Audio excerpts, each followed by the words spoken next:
성도 여러분 안녕하세요. 열린 성경학교입니다.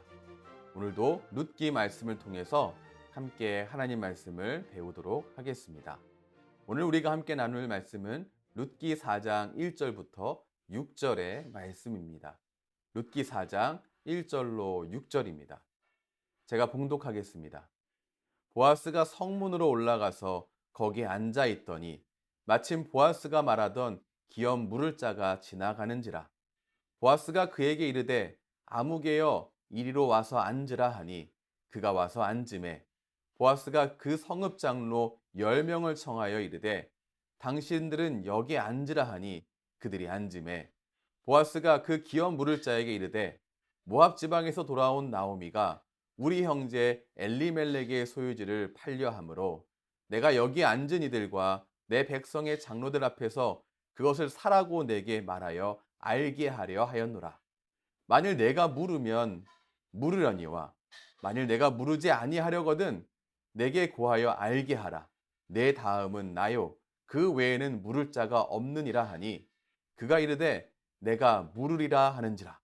보아스가 이르되 내가 나오미의 손에서 그 밭을 사는 날에 곧 죽은 자의 아내 모함 여인 룻에게서 사서 그 죽은 자의 기업을 그의 이름으로 세워야 할지니라 하니 그 기업 물을 자가 이르되 나는 내 기업에 손해가 있을까 하여 나를 위하여 물으지 못하노니 내가 물을 것을 내가 물으라.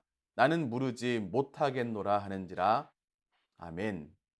지난주에 우리는 기업 물음에 대해서 함께 배웠죠. 두 가지 정도를 한번 기억해 보시기 바랍니다. 기업 물음은 의무나 멍해가 아니고 기회이며 권리다라고 하는 사실을 꼭 기억하시기 바랍니다. 하나님 백성답게 살 수 있는 기회를 또한 권리를 하나님이 주셨습니다. 하나님의 자녀에게 주신 특혜라고도 볼 수 있습니다. 뭐냐하면 하나님의 사역인 헤세드 사역에 우리를 동참시켜 주시기 때문입니다. 그래서 이 사역은 영광의 사역이기도 합니다. 또 하나 기억해야 할 것, 모든 그리스도인에게는 기업 물을 자라는 자기 정체성이 있다는 사실, 이건 역시 꼭 기억해야 하겠습니다. 사랑하는 성도 여러분, 그리스도인이라고 한다면 누구나 기업 물을 자로 살아가야 합니다. 무너진 이들을 세우는 사역에 동참해야 합니다. 그런데 누구나 그렇게 사는 것은 아니더라고요. 왜 그렇게 못 사는 걸까요? 오늘 우리가 함께 나누는 이 말씀에서 한번 좀 그 이유를 생각해 보았으면 좋겠습니다. 먼저 우리 오늘 말씀에서 보아스보다 기업 물음의 우선순위에 있었던 이 사람의 선택을 한번 봐야겠습니다. 3절과 4절에서 보아스가 먼저 자신보다 우선순위에 있던 사람에게 이렇게 말합니다. 내가 물으려면 물으려니와 만일 내가 물으지 아니하려거든 내게 고하여 알게 하라. 지난주에도 함께 말씀 나누었듯이 보아스가 자신보다 우선순위에 있는 자에게 기회를 주는 겁니다.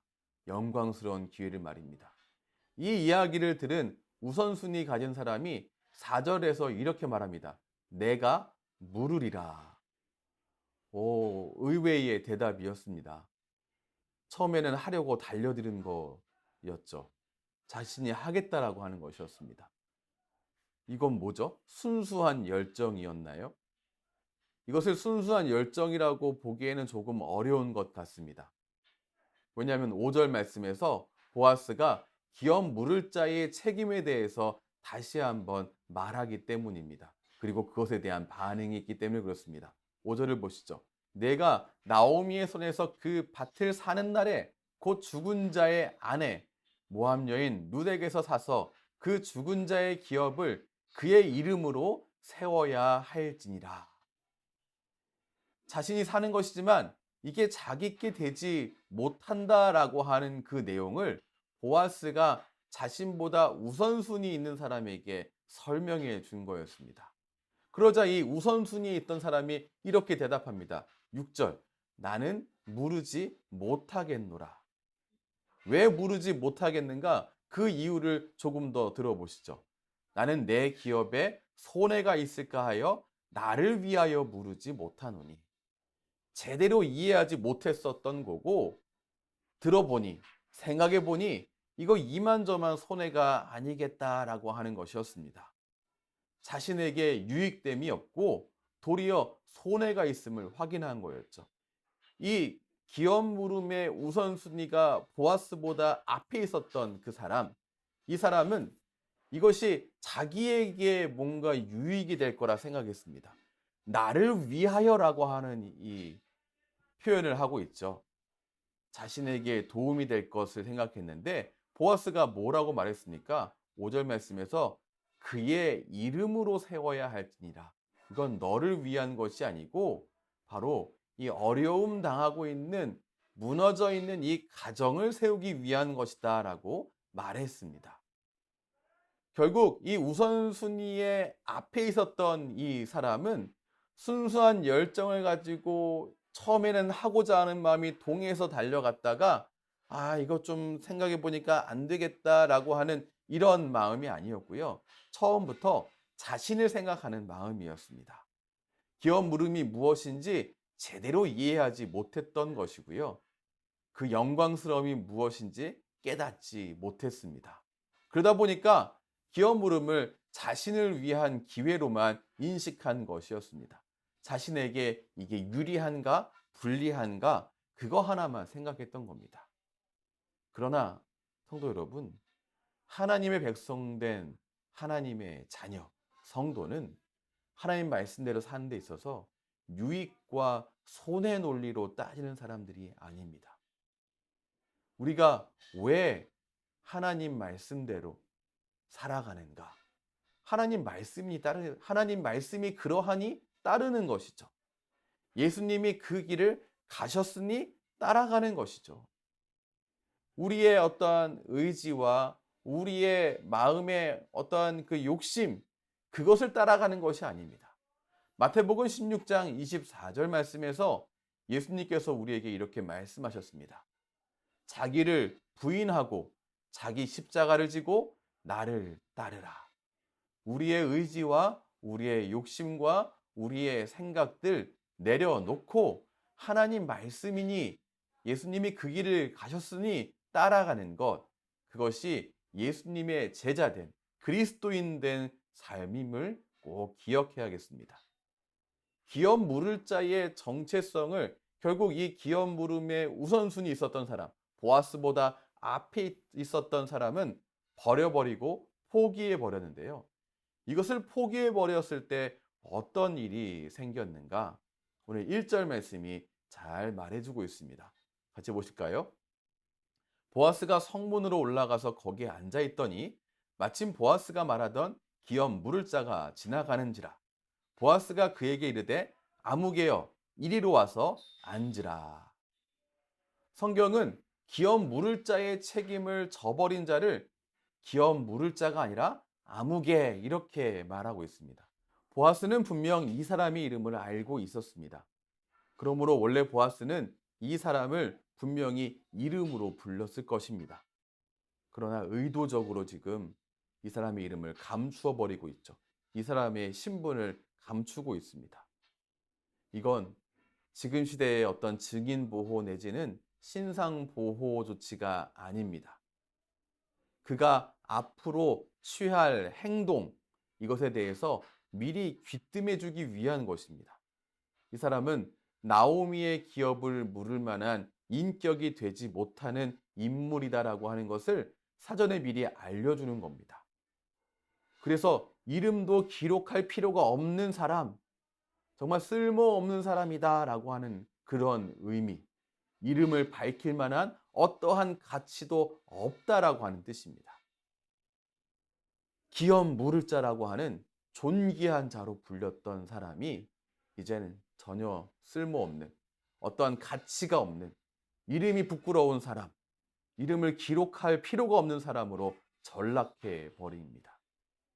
성경은 고난당하는 친족을 고통으로부터 구원해 주어야 할 권리이며 책임을 버려버린 사람에게 더 이상 기업 물을 자라고 하는 아름다운 이름, 존귀한 이름을 붙이고 있지 않습니다. 사랑하는 성도 여러분, 우리 그리스도인은 기업 물을 자로 살아가는 이 시대의 사람들이라고 말씀드렸습니다. 교회 공동체 역시 기업 물을 자의 사명을 감당하는 공동체임을 또 우리가 기억해야 합니다. 그런데 이 시대에 우리가, 성도가, 또한 교회가 기업 물을 자로서의 자기 정체성을 포기해 버린다면 어떤 일이 생겨 버릴까요? 오늘 1절 말씀에서 본 것처럼 우리 역시, 교회 공동체 역시 아무개가 되어버리고 맙니다. 마태복음 5장 13절 말씀 이렇게 기록하고 있습니다. 너희는 세상의 소금이니 소금이 만일 그 맛을 잃으면 무엇으로 짜게 하리요? 후에는 아무 쓸데없어 다만 밖에 버려져 사람에게 밟힐 뿐이니라. 소금이 되어서 이 세상을 맛깔나게 만들어야 할 사람들, 어려운 이들, 고통 가운데 있는 이들을 다시 세우는 기업 물을 자의 책임, 의무, 권리, 영광을 가지고 있는 그리스도인들이 이 일을 감당하지 않게 된다. 그렇다면 아무 쓸데없어 밖에 버려져 사람에게 밟히는 비난과 수치의 존재가 된다는 것입니다. 기업 물을 자의 자기 정체성을 버려버리는 성도, 교회 공동체에게는 비난과 수치가 예약되어 있다라고 하는 사실을 우리가 꼭 기억해야겠습니다. 말씀을 정리하겠습니다. 여러분, 미니멀리스트라고 하는 그러한 이 말 들어보셨나요? 최소한의 물품으로 간결하게, 심플하게 살아가는 사람들, 이 사람들을 미니멀리스트라고 이야기합니다. 이거 쉽지 않습니다. 옷 몇 개를 가지고 이 세상 살아가는 것, 물건을 최소화해서 살아가는 이런 것 결코 쉽지 않습니다. 미니멀리스트로 살아가는 거, 어지간해서는 잘 되지 않는 일입니다. 그런데요, 성경에 순종하는 일에서만큼은, 성경 말씀에 순종하는 일에서만큼은 우리 모두가 성공적인 미니멀리스트가 아닌가 생각해 봅니다. 하나님 말씀과 하나님의 뜻에 순종하는 데 있어서 미니멀리스트, 최소한의 순종으로 살아가는 것, 이건 하나님이 우리에게 원하신 일이 결코 아닙니다. 이건 인간의 그 부패의 증거 아니겠습니까? 인간의 악한 천성입니다. 로마서 12장 21절 말씀에 이러한 이 악한 천성에 대해서 이렇게 말씀하고 있죠. 악에게 지지 말고 선으로 악을 이기라. 하나님 말씀에 순종하는 것, 이것을 우리에게서 최소한이 되게 살아가는 것, 그것 결코 마땅하지 않다는 사실입니다. 우리에겐 두 가지의 선택지가 있는 것처럼 보입니다. 기업 물을 자로서 살아가서 영광스러운 이름을 갖고 영광스러운 헤세드의 사역에 동참할 것인가? 아니면 아무개라는 수치스러운 이름, 비난이 예약되어 있는 그 자리를 향하여 나아갈 것인가? 이 두 가지가 있는 것처럼 보입니다만 하나님의 백성, 하나님의 자녀에게는 기업 물을 자의 이 책임을 놓치지 않고 살아가는 이 길을 하나님께서 우리에게 간절히 기대하고 계십니다. 헤세드 사역에 우리가 동참하기를 바라시는 것입니다. 부디 내가 그 사람 되기를, 우리 교회 공동체가 그 사역을 잘 감당할 수 있기를 소원하며 그 기회가 우리에게 주어질 때 더하기 빼기 열심히 해보고 이게 나에게 무슨 유익이 있을까를 생각하고 이 일에서 발을 빼는 것이 아니라 기쁜 마음으로 나에게 주신 이 소중한 권리, 소중한 사역에 동참함으로 초대해 주심에 감사하며 그 길을 선택하는 하나님의 귀한 자녀가 모두 되시기를 주님의 이름으로 축원합니다. 기도하겠습니다. 하나님 참 감사합니다. 오늘도 우리에게 소중한 말씀으로 함께해 주시니 감사합니다. 우리에게 이 귀한 은혜 주시며 또한 기업 물을 자에 이 소중한 혜택과 또한 영광스러운 일들을 허락하셨는데 마땅히 이 일을 소중히 여기며 이 일들의 기쁨으로 동참할 수 있게 인도해 주옵소서. 이 일을 무시해 버렸고 자신의 이익과 손해만을 따지다가 그 길을 버려버렸던 이가 갖게 되었던 아무개라고 하는 이 수치스러운 이름이 우리의 삶 가운데에 펼쳐지지 않도록 주님의 마음을 본받는 자가 되게 해 주옵소서. 우리의 마음 속에, 우리의 삶 속에 하나님 말씀에 순종함에 대하여서 날마다 순종의 길을 걸어가며 더욱더 순종하며 나아가는 아름다운 순종이 우리 안에 넘쳐질 수 있도록 주님 은혜 베풀어 주시옵소서. 오늘도 이 길 온전히 걸어가기를 소원하오며 예수님 거룩하신 이름으로 기도하옵나이다. 아멘. 우리 주 예수 그리스도의 크신 은혜와 하나님 아버지의 무한하신 사랑하심과 성령 하나님의 감화교통 인도하심이 오늘도 주의 말씀 듣고 그 말씀에 순종하기를 다짐하며 나아가는 주님의 귀한 모든 자녀의 삶 가운데 때마다 일마다 충만하게 넘치시기를 축원하옵나이다. 아멘. 오늘도 소중한 공부에 함께 해주셔서 감사합니다. 이 한 주도 주의 말씀으로 주의 은혜로 충만하며 기쁨 가운데 살아가시기를 정말로 소원하며 바라겠습니다. 그럼 다음 주에 뵙겠습니다. 감사합니다.